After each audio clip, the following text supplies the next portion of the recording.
Good evening, everyone, and welcome to our April 6th, 2022 City Council and Housing Authority meeting. I'd like to call the meeting to order and ask our clerk to please read the roll. Thank you. Vice Mayor Haldeshelt. Here. Council Member Alvord. Council Member Mendonza. Here. And Council Member Rakucci. Here. And Mayor Bernasconi. Here, thank you. I would like to embarrass for just a moment our officer in the back who's with us, Officer Chad Chiardi. He won an award a couple weeks ago at Rotary. He was acknowledged as Rotary's Officer of the Year for the incredible work that he's done, especially at our schools with our high school students. So I'd like to ask if you would mind leading us in the Pledge of Allegiance, please.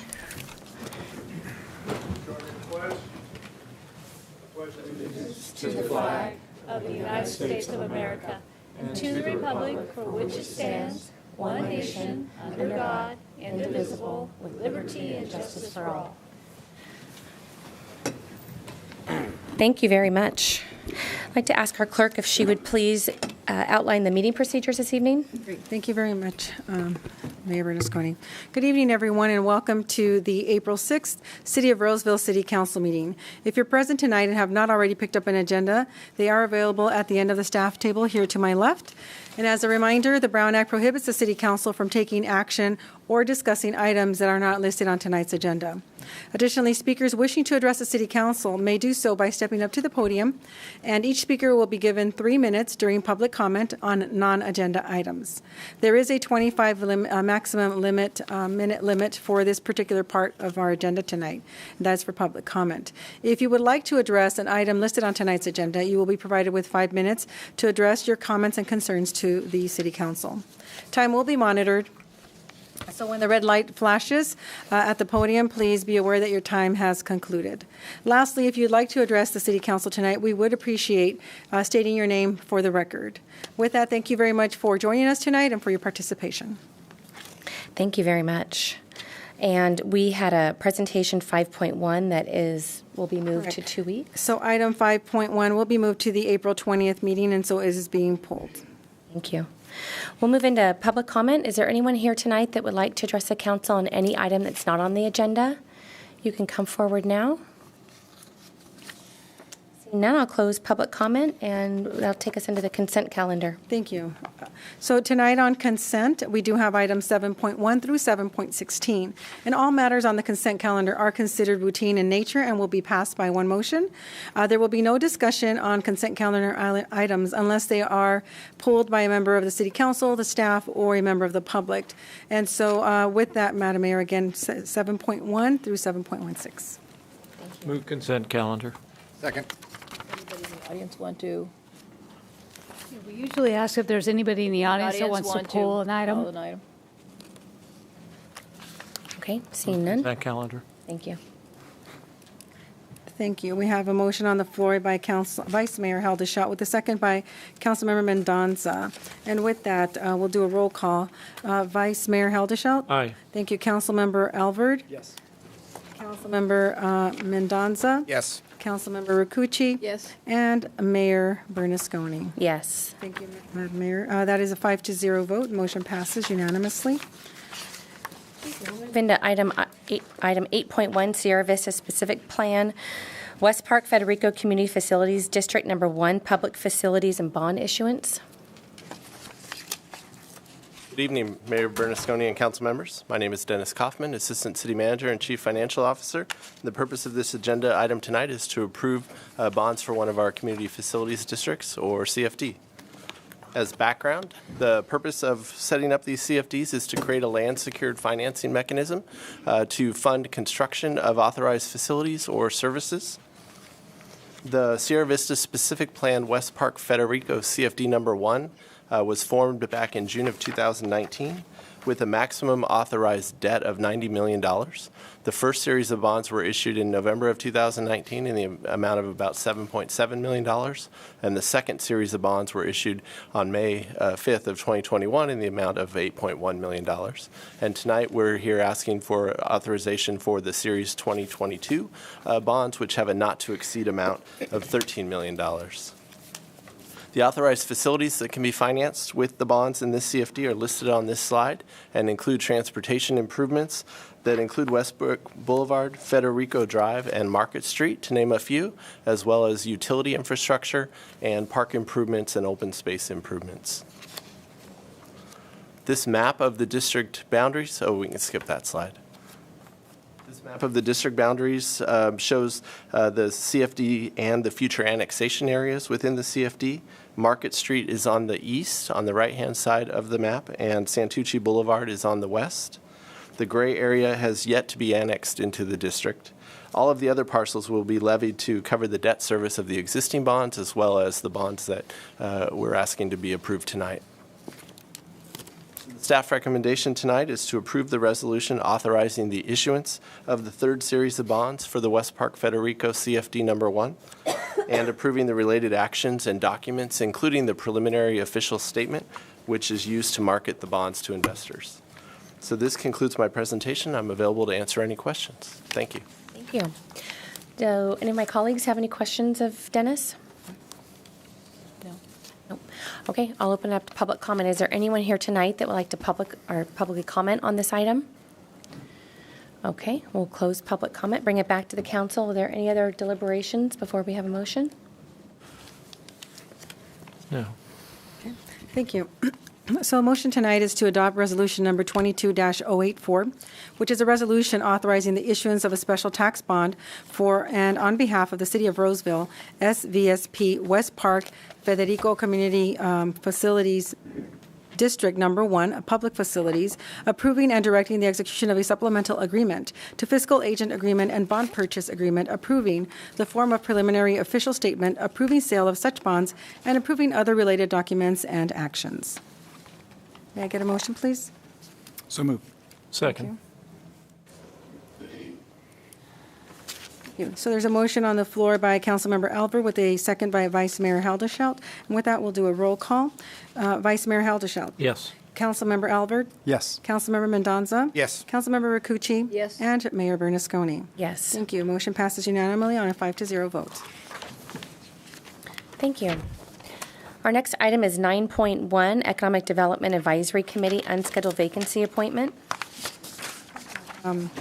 Mayor Bernasconi. So we do have an opportunity to appoint an individual to the Economic Development Advisory Committee for a term expiring on June 30th, 2023, from the applications that were received from Naz, and I hope I don't mispronounce the last name, Ali Khan, Jim Claybaugh, and Dom Holm, and lastly, Jay Reed. You do have the ballots in front of you, so if you take a moment to please cast your vote and submit your ballots to me.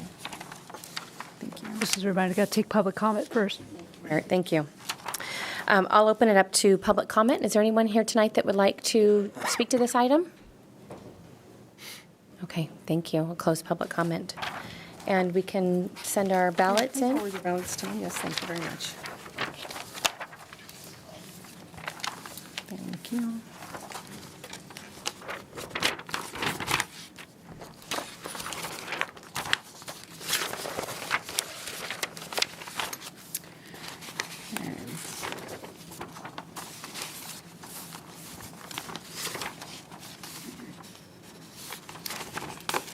So we have one vote for Ms. Dernaz Alkand by Council Member Alvord.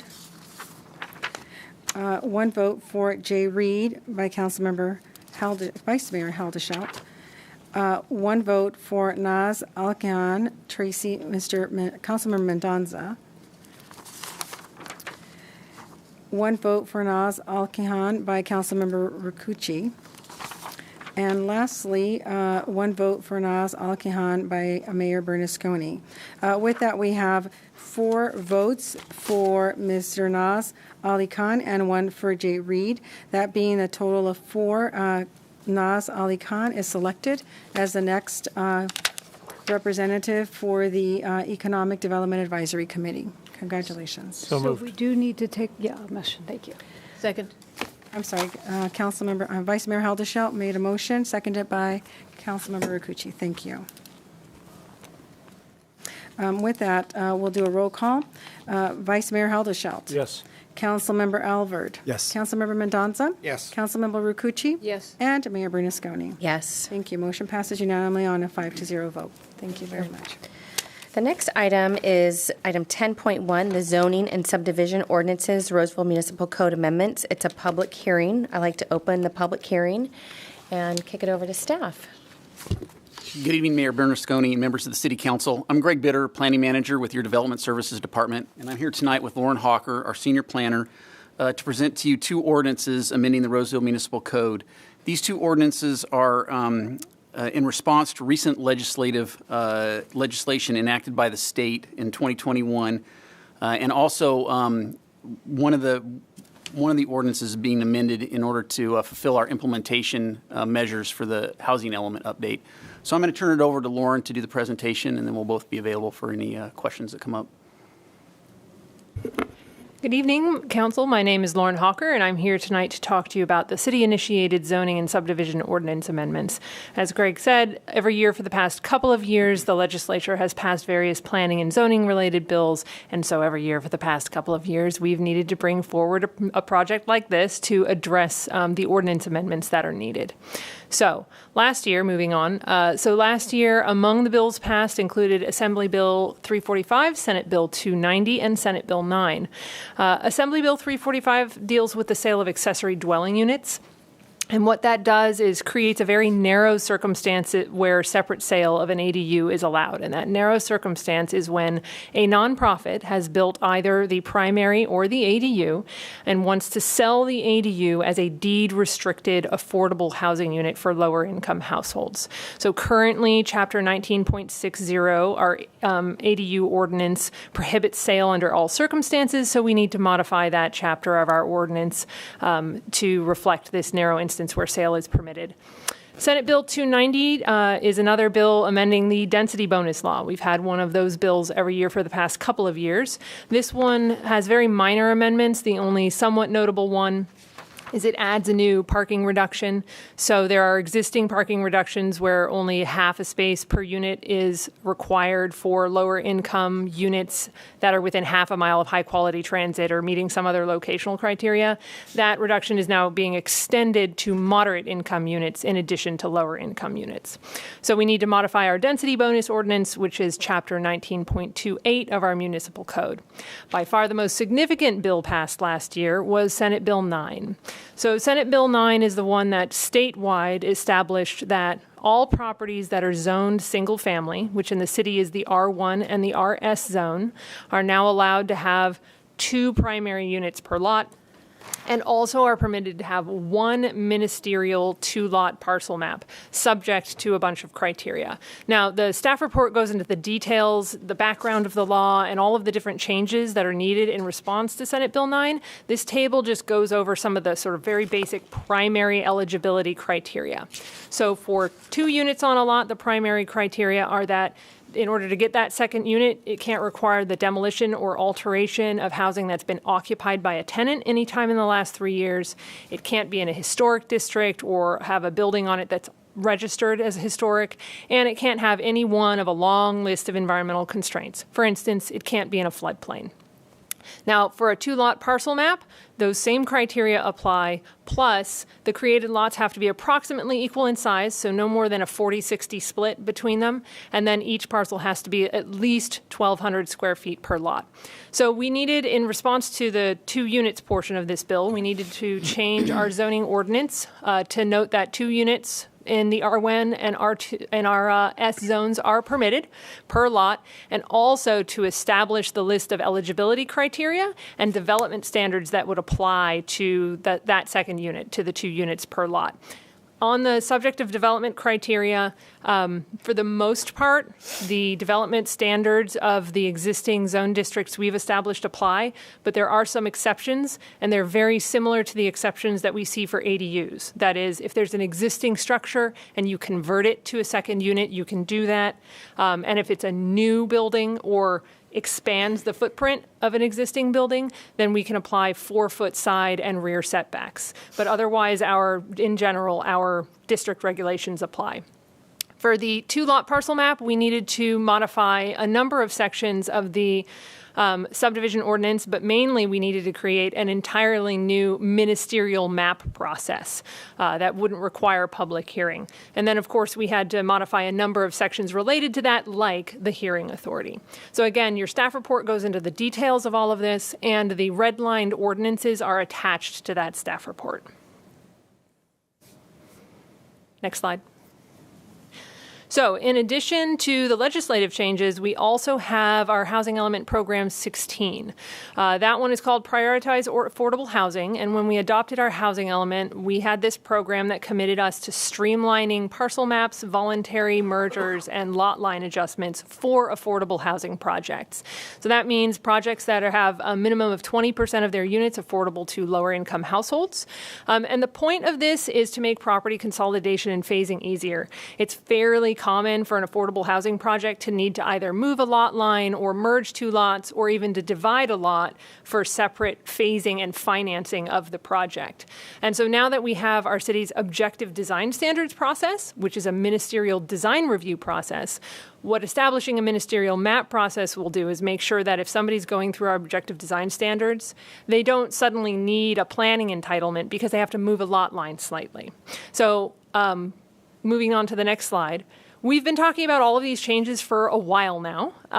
So we first brought the housing element for your adoption in August of last year. And during that adoption process, we talked about this affordable housing program and actually received some complimentary comments on that program as we were taking it through. And then in September of last year, there was a lot of community discussion happening about SB 9.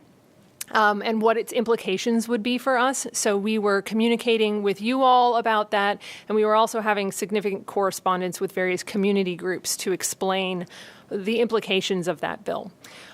Similarly, in November of last year, we were communicating about other bills, including Senate Bill 290 and AB 345 that were being passed to, again, explain what the implications of those bills were. Knowing that we were going to be bringing forward these ordinance amendments, we had a workshop with Planning Commission last December to talk about all of these amendments. And then in the beginning of February, we published a notice about these amendments on the Arcona website. And then on March 10th, we had our Planning Commission hearing. So Planning Commission unanimously recommended approval of the zoning ordinance amendments and then was acting not as an advisory body over the subdivision ordinance amendments. So in that case, they gave us comments and feedback. We did have a couple of questions from Planning Commission. And among those was, one, they wanted to know if there was an appeal process for the SB 9 provisions. And by law, there is not. However, we did indicate that if folks are concerned because they think there's a violation of our permit standards or there's been a violation of development standards, they can absolutely contact code enforcement or our permit center, and we will help them and answer their questions and take appropriate action. And then the other question was, what kind of effect is SB 9 likely to have?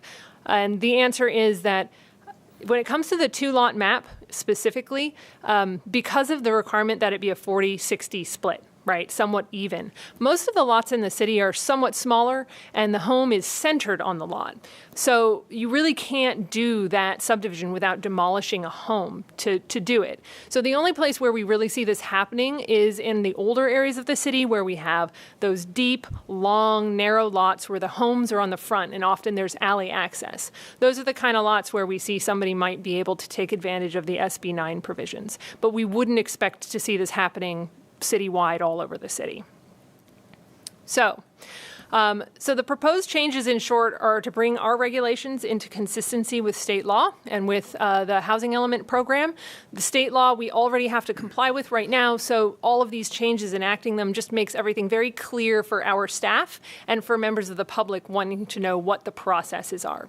So Planning Commission recommends City Council adopt the two findings of fact and approve the zoning ordinance amendments, and the Planning Division recommends that City Council adopt the subdivision ordinance amendments. That concludes my presentation, and I'd be happy to answer any questions you may have at this time. Thank you, Lauren, and it's really good to see you two in person.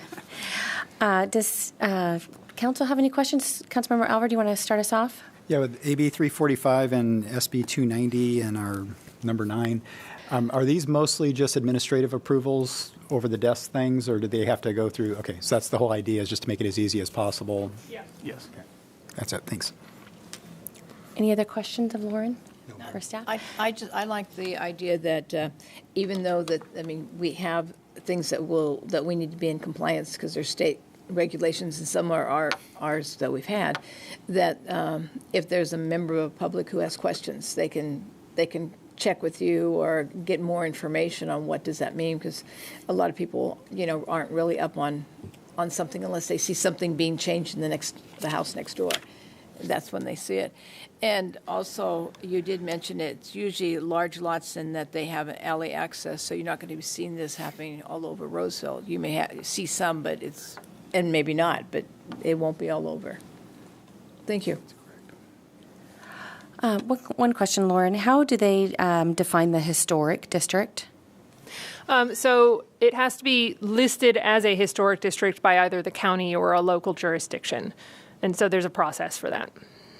And we do not have a historic district. Okay, that was my next question. We have what we call historic and what we call it, but it's not considered, ones that have those deep lots where there would be more feasible to do something like this. Okay, I'll open it up to public comment. Is there anyone here tonight that would like to speak to this item? You can come forward now.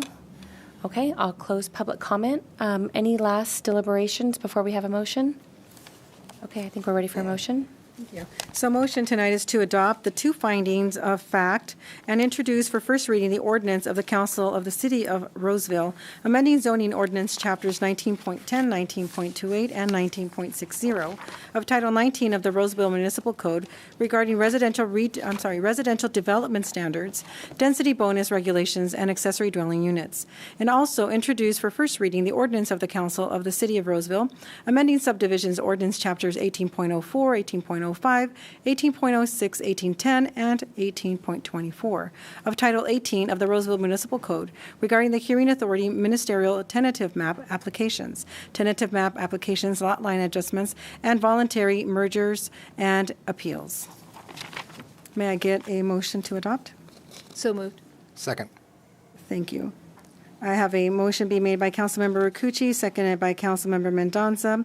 With that, we'll do a roll call, starting off with Vice Mayor Haldeshelt. Yes. Councilmember Alvord. Yes. Councilmember Mendoza. Yes. Councilmember Rakucci. Yes. And Mayor Bernasconi. Yes, thank you. Thank you, Lauren. Thank you, Greg.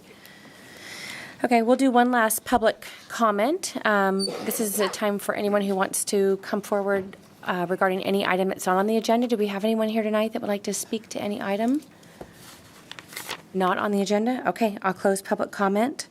Ask our staff, our city attorney, or our city manager if they have any comments for us. Just real briefly, I want to note for the record that City Council met in closed session tonight, and there is nothing to report out. Thank you. Thank you. No further report tonight, Okay. Mayor. Thank you. Great, thank you. I'll start down here with comments. Does anyone have anything that we'd like to share before we adjourn for the evening? I'll start. There was many things happening in the Roseville area this last couple of weeks. One of them I was going to mention was at Sierra College. Sierra College is opening a new department, and it's 3D printers. It's more of entrepreneurship. It's starting to be the futuristic kind of think not inside the box, think outside of the box. It was really quite interesting. The 3D printer, they were making small little items and showing you how the process goes. But I also know that this process is where they make artificial hands, prototypes of hearts, and as they're looking at to work on a human being and have something exactly like that person, and make things much more safer and procedures. So it's very exciting what we have here at Sierra College, very similar to the Hacker Lab they had in Rockland. That's no longer there, but there at Sierra College they do have this, and so it was very interesting. Also, I went to one event. It was called Tommy Apostolos Fund, and this was raising money that they've done for many, many years. A gentleman who used to work for Rosa Telephone saw that there was a need for children at school that didn't have the right clothes, or sometimes other other things that they could use, and wanted to help. And that's how it started. And so what it's evolved to is there's teachers in the area that see that there might be needs of children in school that might need some special clothes at Christmas time, or be taken out and getting shoes, which they normally never get a new pair of shoes. It's kind of continues. Now they have they have fundraisers, and also people volunteer and take children like 3, 4 o'clock in the morning to Kohl's, and they shop with people. And so it's very exciting. It's exciting to go back and do things that we used to do 2 years ago, and get back involved in children's lives and families and community. So that many other things I'm sure my people down the row will talk about, but it's just good to be out and working with our community. I just want to comment. I also was able to attend both those items that Councilmember Rakucci mentioned, and one other item that I attended with our Vice Mayor, Bruce Havishelt. If you haven't been over, we have a new restaurant over off Eureka in the same plaza as McCooney's and Bennett's. It's called Lola's Mexican Restaurant. He decided to bring his restaurant over here to Roseville. He's got 2 other locations in El Dorado County, and we're really happy to have him here. If you haven't had a chance, he had his official grand opening last week. He's fully open for business Monday through Sunday, and he's got a really great menu. So show some love to our newest restaurant out on the east side of Roseville, and stop in there if you can. Thank you. Thank you. Yeah, and it was great to hear the story. The restaurant's named after his grandmother. Is that right? Yep. Yep. And that was just a heartwarming story. You might see no hairstyle tonight. Okay.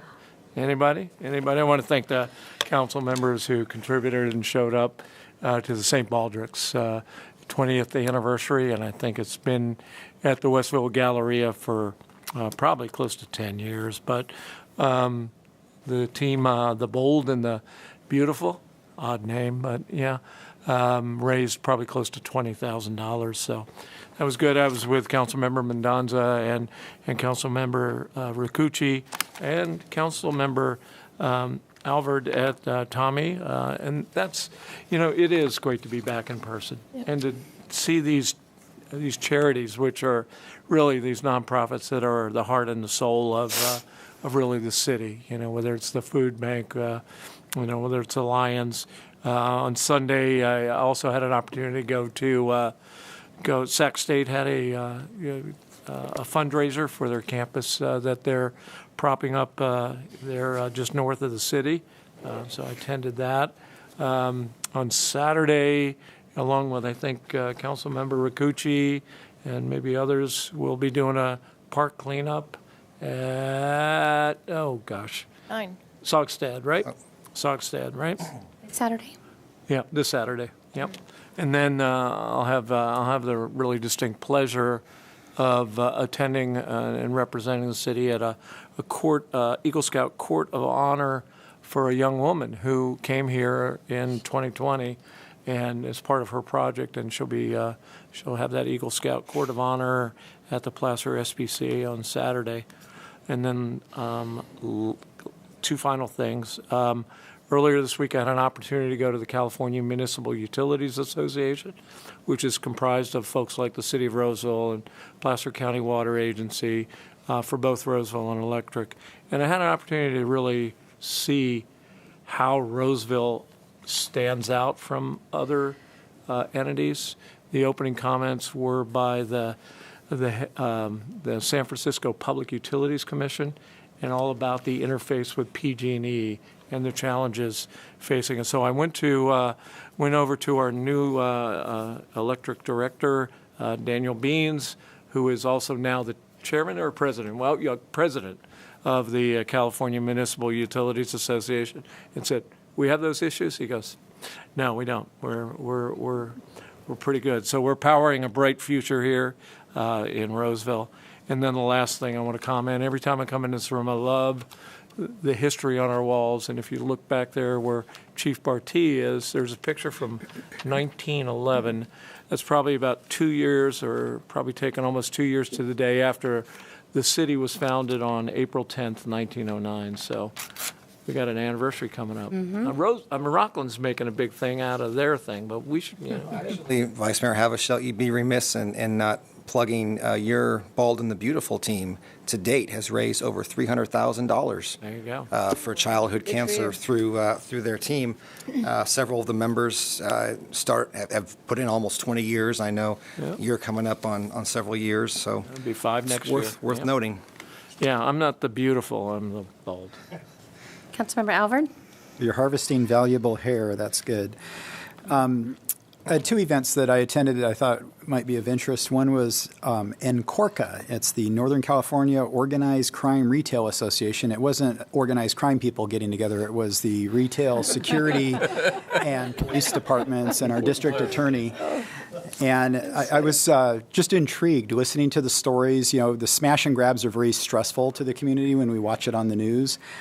And it was just interesting hearing from legal perspective, hearing the stories of how the police departments and the retail security teams have teamed up to handle this. And so it was they're basically sharing a lot of ideas because there were a lot of different jurisdictions in the room. It filled up my due.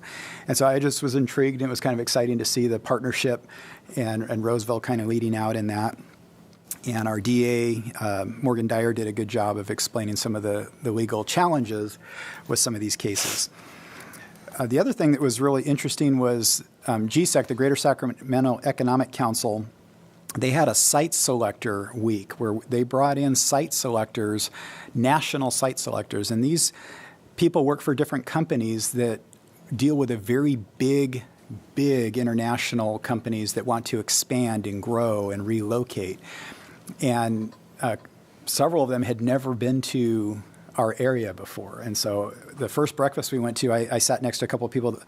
A young lady there was part of the Amazon HQ Headquarter 2 project, locating that. And there was a gentleman there who did a lot of life science expansions and relocations, and he had never been to the Sacramento region. So it was really interesting just watching them go through the process and answering questions. And this is a real important aspect because these companies locate into the region, and it affects all of us in a real positive way. They can bring in a lot of dollars to the region that help fund our general funds. And we've gotten Penumbra out of this. We've gotten some pretty decent businesses in our own city because of these kinds of efforts. So it was just exciting to be part of that and to watch the process of explaining some of the real good benefits of being here, because a lot of people, they think California and just automatically discount it, but there actually are a lot of great reasons to be here. We've got great education, a great quality of life, and some of these things are really hard to find in some other states. And so anyway, just kind of neat to be part of that process, and I know Roseville is a huge gem attraction for some of these companies as well. That's it. Thank you. And I'll just share quickly with my colleagues, I'm not sure if they were aware of this, but as you know, we have many senior communities within our city, and one of the larger ones is Sun City, and they, for the first time ever, they took 20 people through a leadership academy, 20 of their residents, and I was asked to help give them their diplomas last week. And anyway, they're really thrilled, and they're so engaged, and they learned all about the city, and I just thought that was such an asset that we have for all of us here. And then tomorrow night I will go to Roseville City School District is having their regular meeting, and they are going to acknowledge Susie Godo, who many of us know. I served with her on the Roseville City School District Board, and she just retired from the Placer County Office of Education Board. She was an educator in our community for many years, and she'll be there, and that's at 6 o'clock if anyone's available. But as an educator and then somebody who continued her service for many years in her life, I'm glad that they're acknowledging her. And so with that, unless there's anything else from my colleagues, I will adjourn our meeting. We will meet back here again in 2 weeks, April 20th. I wish everyone has a wonderful and safe Easter, and thank you all for being here. Have a good evening.